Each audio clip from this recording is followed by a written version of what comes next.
بسم اللہ الرحمن الرحیم۔ حضور صلی اللہ علیہ وسلم غزوہ بدر کے لیے مدینہ منورہ سے چلنے لگے تو مدینہ کے ایک گھر میں چشم فلک نے ایک عجیب منظر دیکھا۔ حق کے پرستار ایک بوڑھے باپ اور ایک جوان بیٹے کے درمیان تکرار ہو رہی تھی۔ باپ بیٹے سے کہہ رہے تھے، بیٹا، گھر میں ہم دونوں کے سوا کوئی مرد نہیں، اس لیے مناسب یہی ہے کہ ہم دونوں میں سے ایک یہیں رہے اور دوسرا جہاد میں شریک ہو۔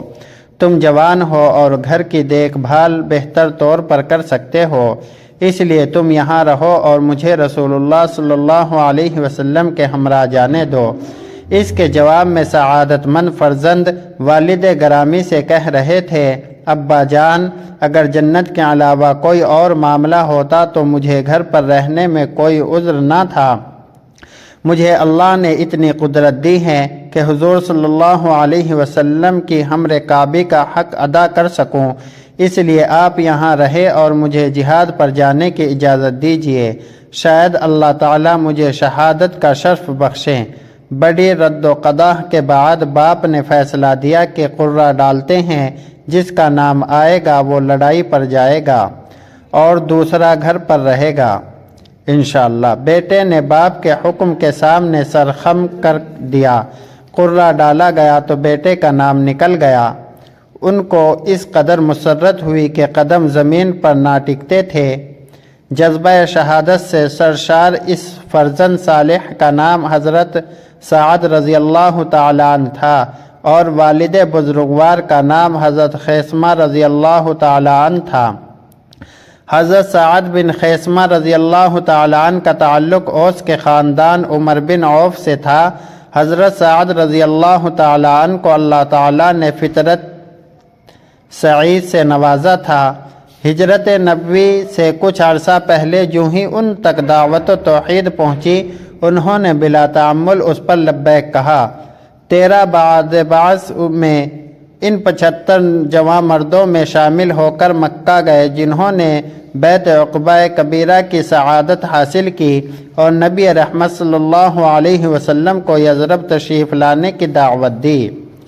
حضور صلی اللہ علیہ وسلم نے اس موقع پر حضرت سعد رضی اللہ تعالیٰ عنہ کو قبیلہ عمر بن عوف کا نقیب مقرر فرمایا۔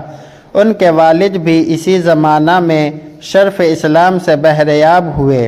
ہجرت کے بعد حضور صلی اللہ علیہ وسلم نے قبا میں نزول اجال فرمایا اور قبیلہ عمر بن عوف ہی کے ایک بزرگ حضرت کلثوم بن الحدم رضی اللہ تعالیٰ عنہ کو چند دن آپ صلی اللہ علیہ وسلم کا میزبان بننے کا شرف حاصل ہوا۔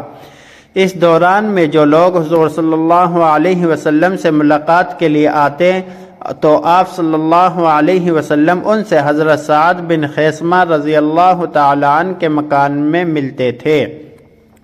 حضرت سعد رضی اللہ تعالیٰ عنہ نہایت نیک نام آدمی تھے، اس لیے ان کو سعد الخیر کے نام سے پکارا جاتا تھا۔ انہیں حضور صلی اللہ علیہ وسلم سے والہانہ عقیدت و محبت تھی۔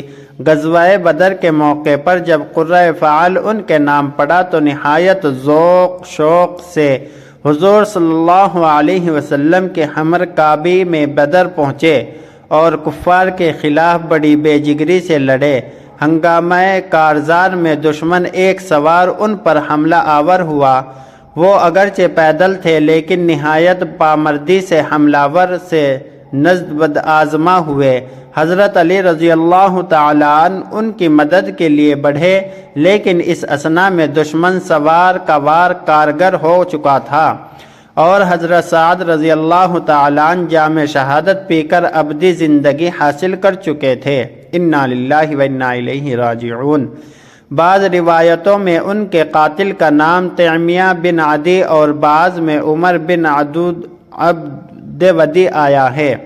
اولاد کے بارے میں اختلاف ہے کہ ایک روایات میں ہے کہ شہادت کے وقت ان کی کوئی اولاد نہیں تھی اور بقول بعض ان میں انہیں نے عبداللہ نامی ایک کم سن فرزند اپنے پیچھے چھوڑا۔ اللہ تعالیٰ